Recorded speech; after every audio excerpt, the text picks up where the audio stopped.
Then I saw a beast rising up out of the sea. It had 7 heads and 10 horns with 10 crowns on its horns, and written on each head were names that blasphemed God. This beast looked like a leopard, but it had the feet of a bear and the mouth of a lion, and the dragon gave the beast his own power and throne and great authority.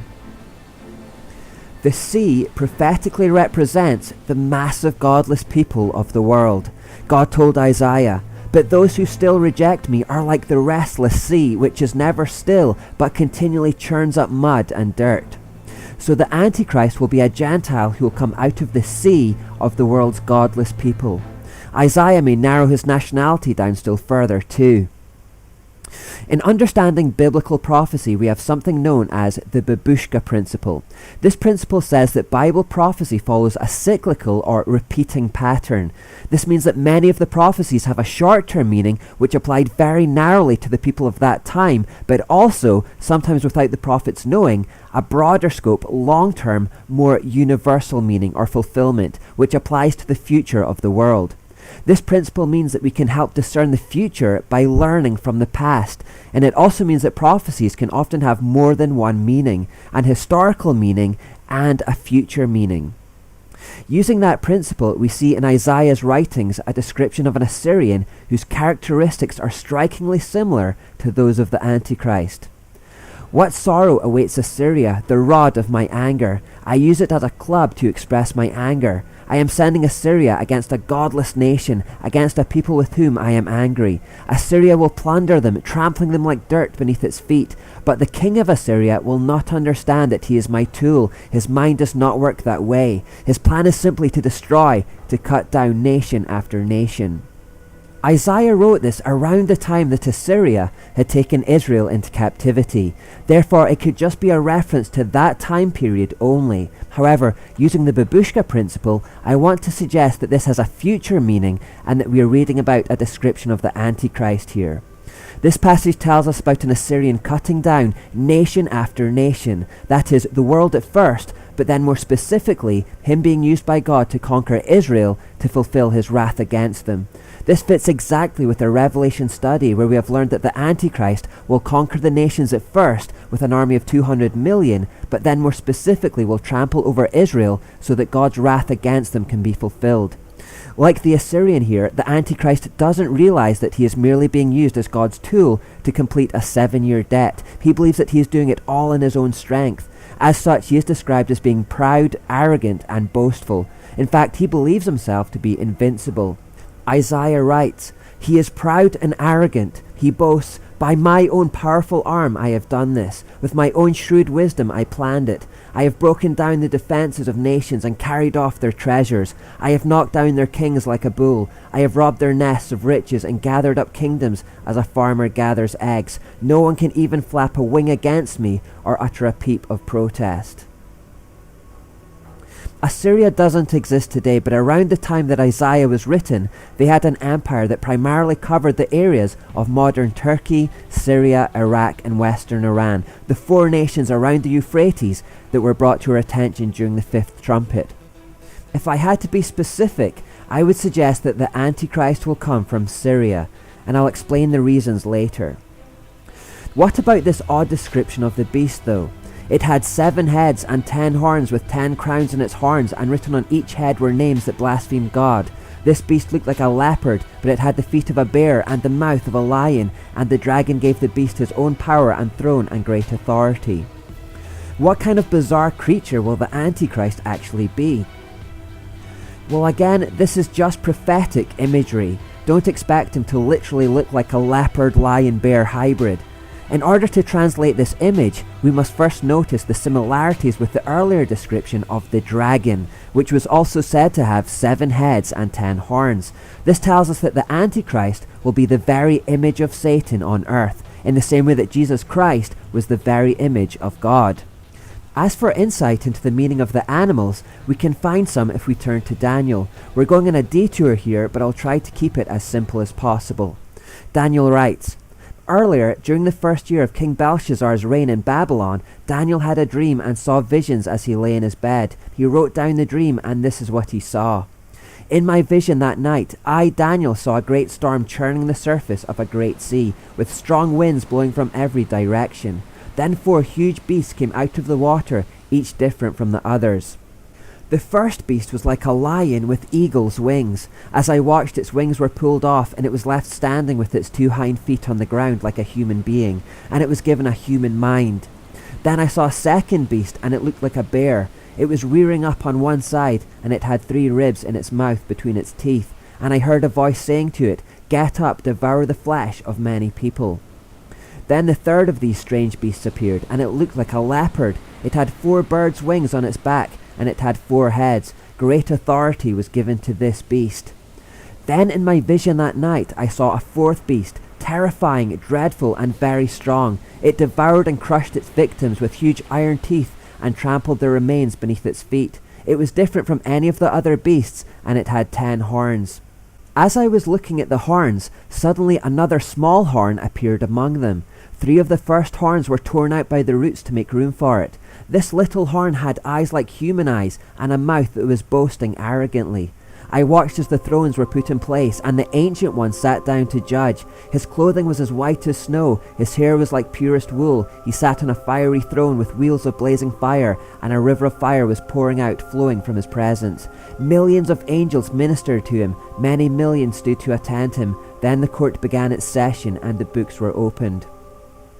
And please note at this point that this intermission describing God holding court tells us that this event is taking place during the day of God's judgment or wrath. I continued to watch because I could hear the little horn's boastful speech. I kept watching until the 4th beast was killed and its body was destroyed by fire. The other 3 beasts had their authority taken from them, but they were allowed to live a little while longer. As my vision continued that night, I saw someone like a son of man coming with the clouds of heaven. He approached the Ancient One and was led into his presence. He was given authority, honor, and sovereignty over all the nations of the world, so that people of every race and nation and language would obey him. His rule is eternal. It will never end. His kingdom will never be destroyed. The details of this vision could still be quite puzzling, but thankfully Daniel asked for clarification on what he had just seen. I, Daniel, was troubled by all I had seen, and my visions terrified me. So I approached one of those standing beside the throne and asked him what it all meant. He explained it to me like this. These 4 huge beasts represent 4 kingdoms that will arise from the earth, but in the end, the holy people of the Most High will be given the kingdom, and they will rule forever and ever.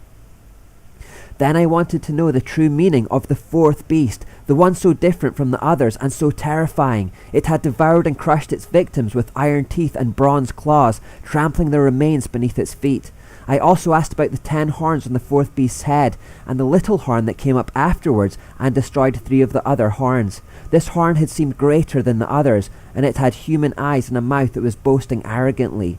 As I watched, this horn was waging war against God's holy people and was defeating them until the Ancient One, the Most High, came and judged in favor of his people. Then the time arrived for the holy people to take over the kingdom. Then he said to me, "This 4th beast is the 4th world power that will rule the earth. It will be different from all the others. It will devour the whole world, trampling and crushing everything in its path. Its 10 horns are 10 kings who will rule that empire. Then another king will arise, different from the other 10, who will subdue 3 of them. He will defy the Most High and oppress the holy people of the Most High. He will try to change their sacred festivals and laws, and they will be placed under his control for a time, times, and half a time." So to simplify, Daniel is told that 4 empires would arise from the earth. The first 3 would have a period of dominance, but none would compare with the 4th, which is an end-time kingdom that would somehow encapsulate or incorporate the previous 3, either literally or in essence, and in doing so, it would devour the whole world. In other words, the 4th kingdom would be the world's first truly global empire. It would be a one-world government. Under this system, the world will be divided into 10 regions, and each region will be led by its own ruler.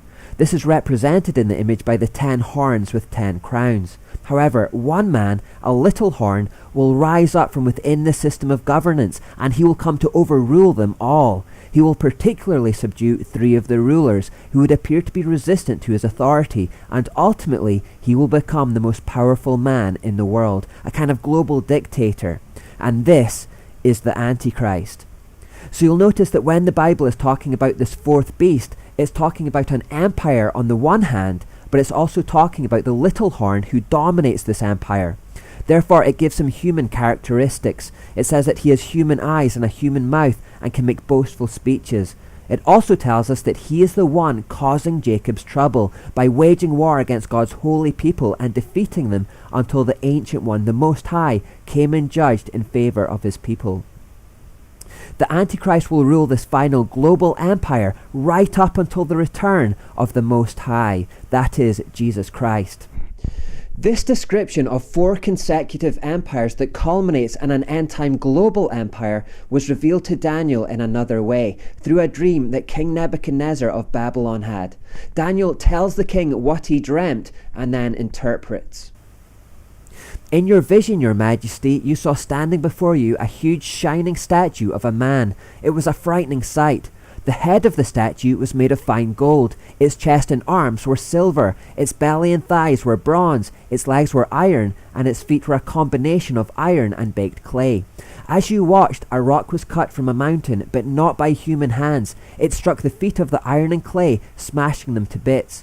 The whole statue was crushed into small pieces of iron, clay, bronze, silver, and gold. Then the wind blew them away without a trace, like chaff on a threshing floor. But the rock that knocked the statue down became a great mountain that covered the whole earth. That was the dream. Now we will tell the king what it means. Your majesty, you are the greatest of the kings. The God of heaven has given you sovereignty, power, strength, and honor. He has made you the ruler over all the inhabited world, and has put even the wild animals and birds under your control. You are the head of gold. But after your kingdom comes to an end, another kingdom inferior to yours will rise to take your place. After that kingdom has fallen, yet a 3rd kingdom, represented by bronze, will rise to rule the world.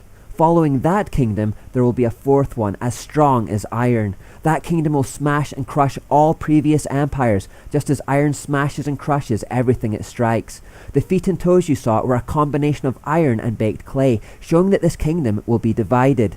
Like iron mixed with clay, it will have some of the strength of iron, but while some parts of it will be as strong as iron, other parts will be as weak as clay. This mixture of iron and clay also shows that these kingdoms will try to strengthen themselves by forming alliances with each other through intermarriage, but they will not hold together, just as iron and clay do not mix.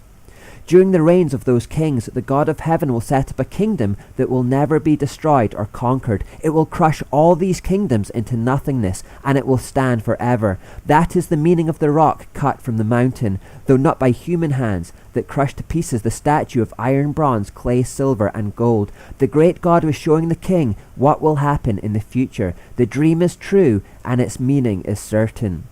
Again we see a succession of 4 kingdoms, this time represented by a statue, with the 4th and final one being a global empire with 10 rulers, represented by 10 toes at the feet of the statue.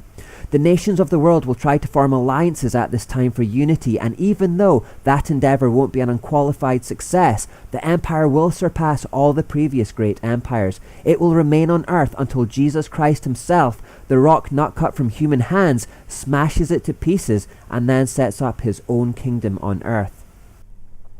It's important to note that the Antichrist global empire can be destroyed no other way. You see, historically, whenever national tyrants have come to the fore, there have always been other national leaders to fight back and defeat them. For every Adolf Hitler, there's been a Winston Churchill. However, if a global political structure is put in place and it's backed by a global constitution, and if a global dictator rises to the top of that system and he's put in charge of the entire planet's assets, intelligence databases, and military machinery, there will be no human entity left to stand against the tyranny. We'd be looking for someone outside of this world to come in and rescue us. That's why the Bible says that this end-time global empire will not be smashed by any human army, but by Jesus Christ himself upon his second coming. When he does so, all traces of the 4 kingdoms will disappear, and he will then establish his own rule throughout the earth. Can we be specific about what these 4 kingdoms represent?